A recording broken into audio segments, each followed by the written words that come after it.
Hey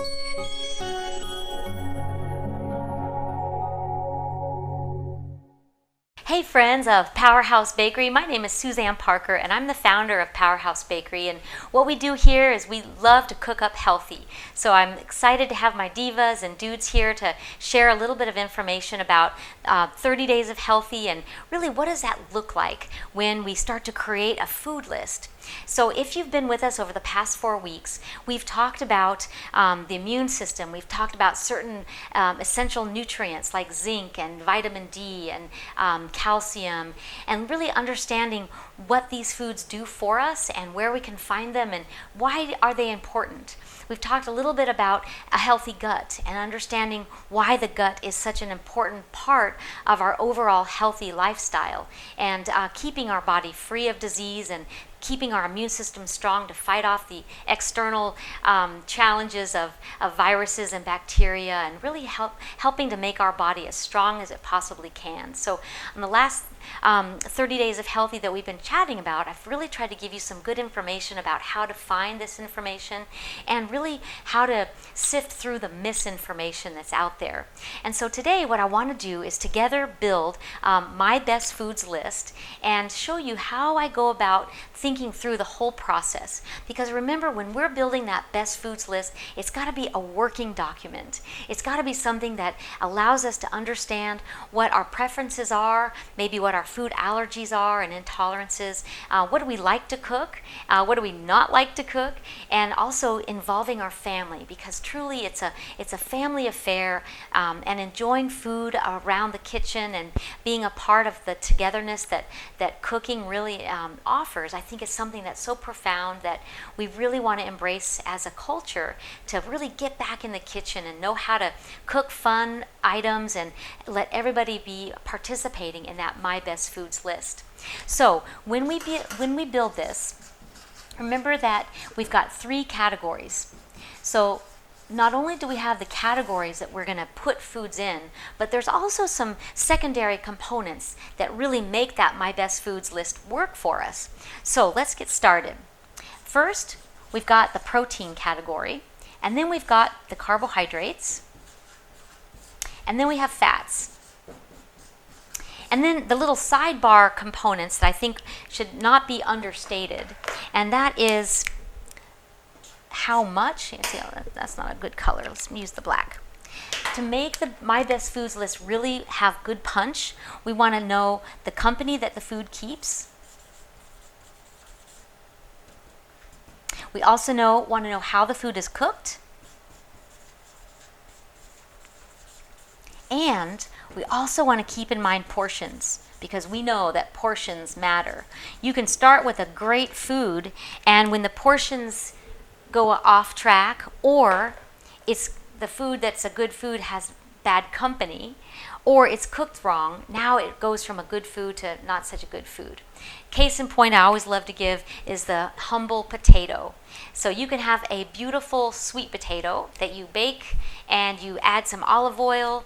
Now it's got good company. You may maybe serve it alongside some broccoli and a piece of fish. Great company. That's a beautiful dish. Sweet potato, maybe some broccoli and some fish. So if we've baked the potato, the cooking process has not added anything to it. In fact, it's made it easier for our body to digest because we've cooked it. The portion, of course, I haven't even mentioned that yet, but if we start with a small plate and think of setting up our plate for probably what we would give a 6 or 7-year-old, because we can always get seconds, but it's pretty hard to make that portion smaller once we already have it on our plate. So that's an example of a good food company. What if, though, we were to go to McDonald's and we got some sweet potato fries that were cut and peeled and freeze-dried and then deep fried and put on our plate instead of the sweet baked potato? What if instead of the piece of fish we had a fish fillet sandwich? So now it started out good, but then it's been heavily breaded and deep fried, and before that it was frozen and flaked and formed. I think you get the picture. So even if we start off with fish and potato and a veggie, it can quickly take a downturn if the company that the food keeps is not ideal, how it's cooked is radically different, and of course the portions. So keeping that in mind, I really want to experiment with how we create this best foods list. So under the protein category, I'm going to list a couple of my favorites. So we know for sure fish is a good one. Now, if you don't like salmon, we could use a white fish. Does that still make it a good choice? You betcha. Let's say cod. How about ground turkey? How about now move closer to the earth and look at lentils? And maybe even beans? And maybe even eggs. So those are going to be my best food lists as far as the proteins that they offer. And remember that proteins are key because every time I put a food in this category, I want it to be a good source of amino acids. Remember, amino acids are what our body will take in, break it down into its smallest parts, and then rebuild those amino acids into our connective tissue, our muscles, even some of our hormone systems and enzyme systems. So if you are thinking collagen right now, I want you to put a red flag on that. I did not put collagen as a supplement in my category. And if we look at it with a science telescope, we'll understand that eating collagen really is something that you get when you eat animal product. So do we need to take it as a supplement? Probably not.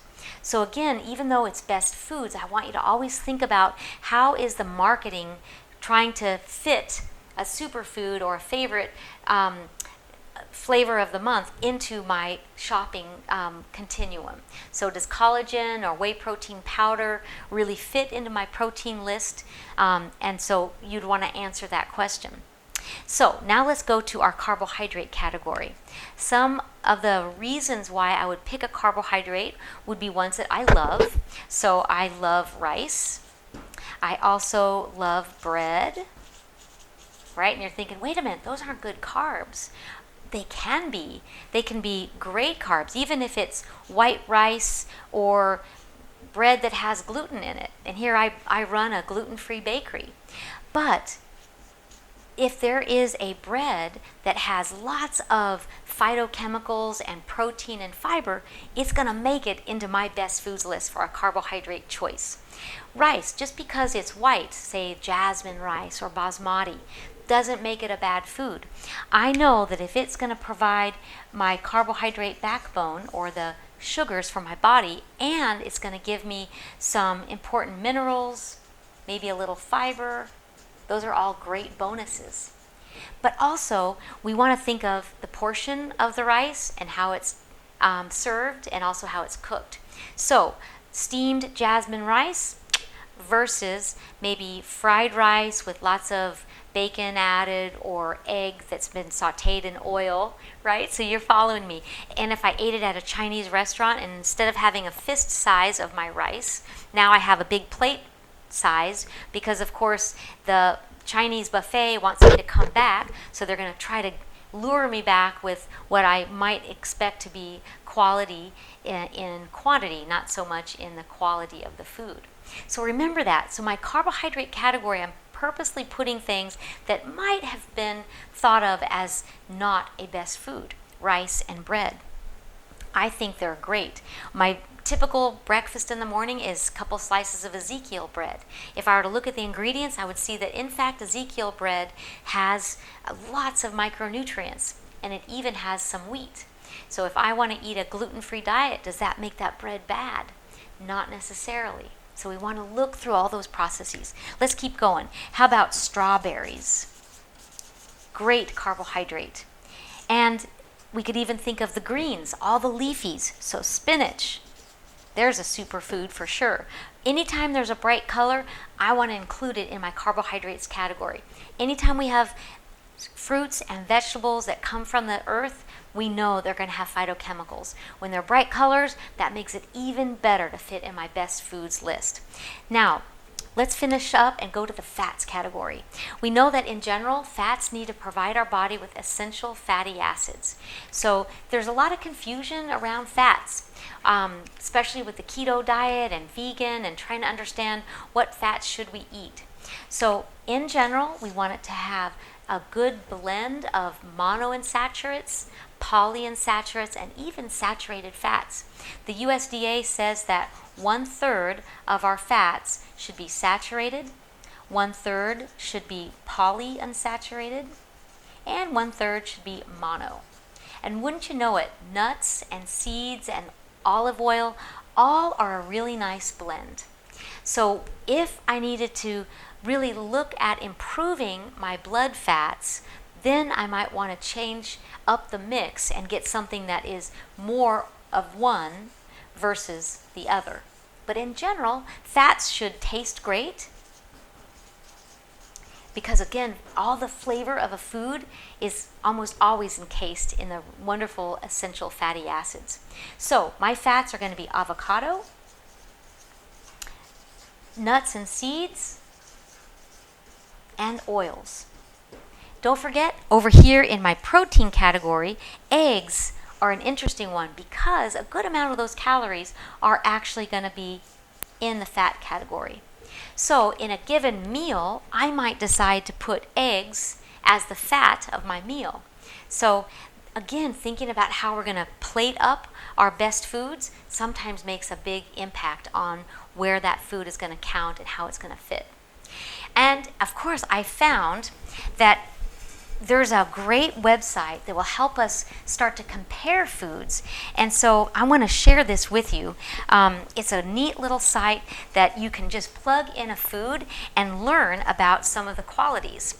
So if I plugged in a food like strawberries, it's going to tell me not only how many calories it comes in that food. So say in 1 cup of strawberries,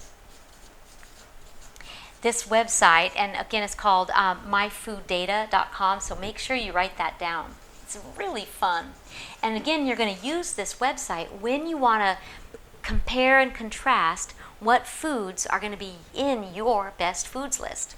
So 1 cup of strawberries, it tells me it has 53 calories.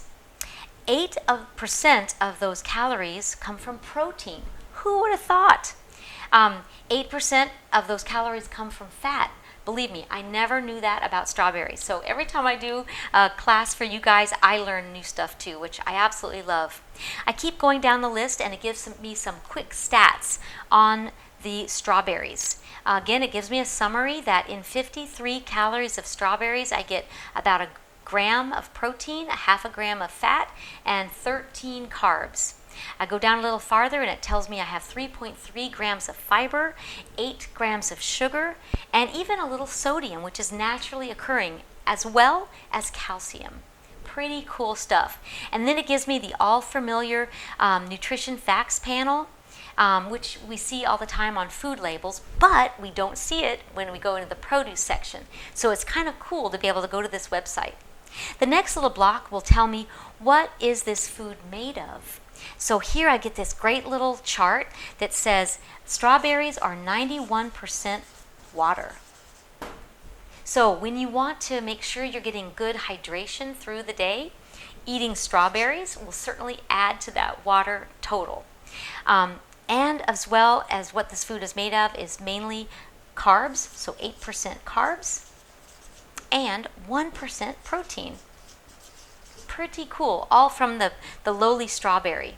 And then it gives me another really cool chart as I go through this website, and it talks about the macronutrients by daily value.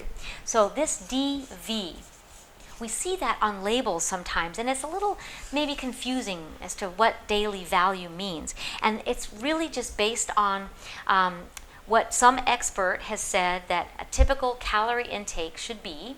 So say on a 2,000 calorie diet, how much percentage of those calories should come from each nutrient. So the daily value percentage is based on that 2,000 calorie diet, and we're trying to understand, of those 2,000 calories, how much do we get from nutrient. So in this little diagram, it's going to show me that 16% of my daily value of sugar will come from strawberries, of that 1 cup. It's pretty significant. So again, who tells me that I should only have X number of sugar grams? Somebody, in the NIH, I suppose. It goes on to tell me common minerals by daily value. So if I were to eat that 1 cup of strawberries, I could get 2% of my daily value of zinc. Pretty cool. If I keep going, it'll give me the common vitamins daily value, and that 1 cup of wonderful strawberries gives me 108% of vitamin C. That's pretty cool. So again, this website is fun because now you can start to pick and choose what you want to put in your best foods list. You're going to put foods that you like. You're going to put foods that are easy to purchase and obtain. They're going to be inexpensive, because remember, if we buy superfoods the way the marketing folks tell us, it'll be a whole different list than it would be if we made up our own. And getting information from this little website is so much fun. So it even tells us that strawberries have 3% of my daily value of vitamin K. Who would have thought? Some of these nutrients are not even listed on the nutrition facts panel. Again, there's just going to be a short list that we get to see on that facts panel, and what we really want to understand is a broader scope so we can follow our trends. What food trends do we typically follow? Well, we want to understand where our micronutrients come from, where our essential protein and carbohydrate, of course that's where we get our amino acids and our essential fats. And so then this whole wonderful list for strawberries gives me some great information. Let's put in one more just for fun. Because again, I'm going to make you my best foods list. And on my carbohydrates, I put rice, I put breads, and what you could do is do a comparison. You could even do it with fats, which is another one that I think is kind of interesting. So if I were to do walnuts as a favorite fat in my category, because on my best foods list, I love all kinds of walnuts. I use walnut oil as well as the whole nut, and I love pepitas or pumpkin seeds. And of course, I love olive oil. So if we wanted to pick and choose which would be the very best to put on our category, we can do a comparison. So I've pulled up English walnuts. And so it's going to tell me that in this category, again, in 1 ounce, so the serving size, remember, is really important when we start thinking about how much of a food makes it a best foods list. 1 ounce of walnuts, which is about 14 halves. When's the last time you counted out how many walnuts you could eat? That's going to give us 186 calories. And of those calories, 9% comes from protein.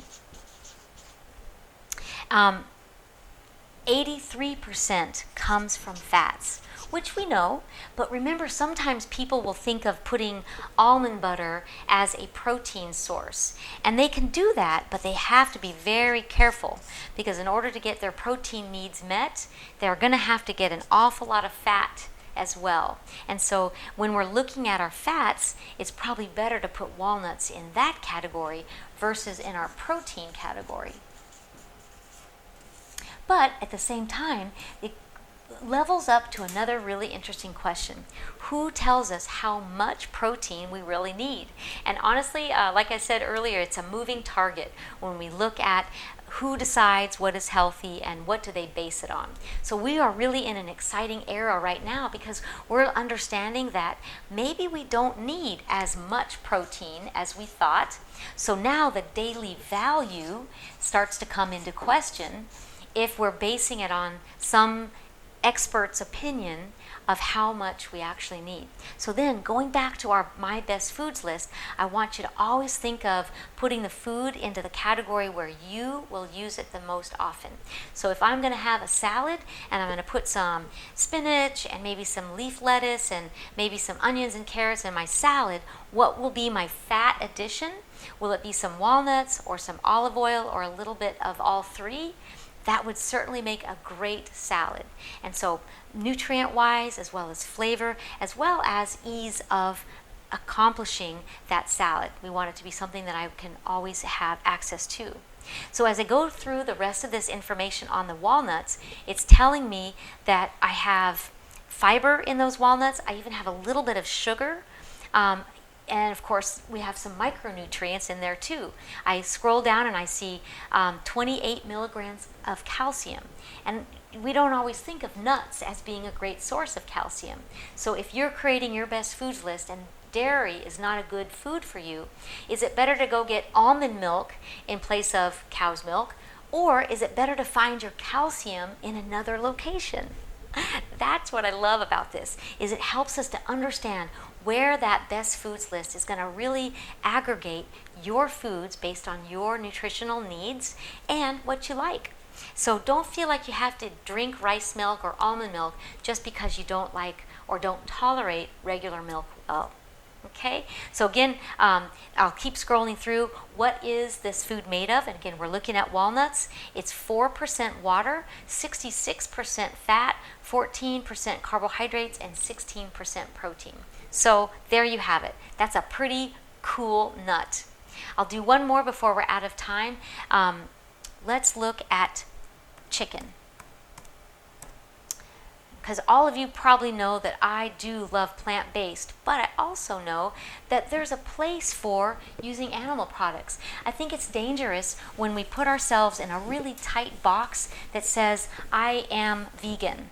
Then it suggests that all the other foods outside your box aren't healthy. And sometimes you're going to really cut yourself short if you don't look on the other side of that box and say, I like to eat plant-based foods, but I also like to eat this or that on occasion. And so that gives you a broad trend in your eating style rather than sticking you in a tight box that sometimes is very limiting. Okay, so again, that best foods list is something that we really want to make sure makes sense and also gives us some flexibility so that we can always learn more as we're progressing through our own nutrition knowledge. So just before we close, I want to show you chicken. So if we're building our best list for proteins, chicken based on 6-ounce serving, check this out, is going to give us 267 calories. And 82% of those calories are going to be coming from protein. That's a pretty good source of protein, which is why chicken is a mainstay for people's diet.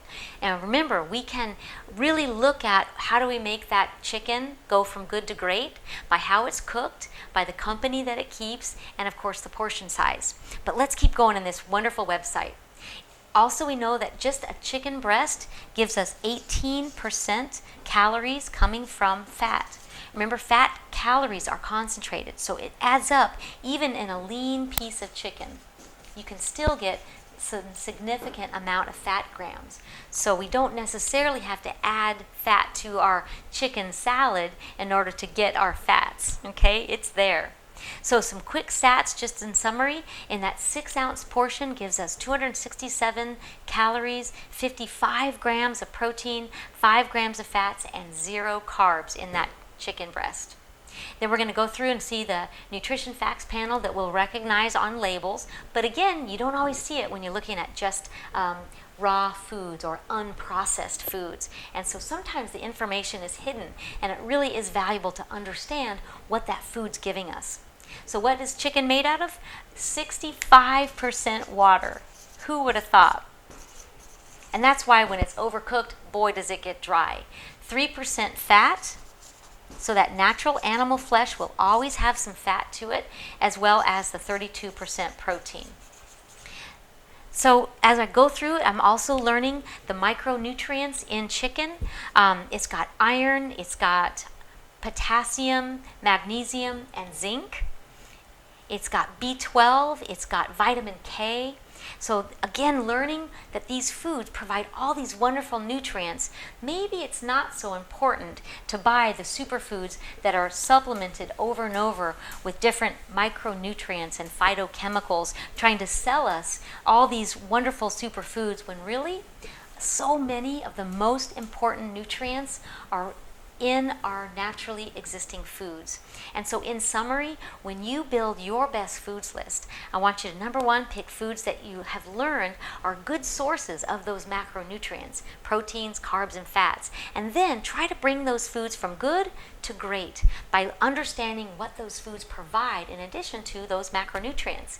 And then think about how they're cooked, the company that they keep, and always the portion, so that you can really live in your ideal body weight and fight off diseases because you're building your health from the inside out. I hope this has helped you, and I can't wait to learn what your healthy 30 days has been like and what you have learned through these different sessions that we've chatted. So I wish you well and hope to see you guys soon at Powerhouse Bakery. Bye-bye.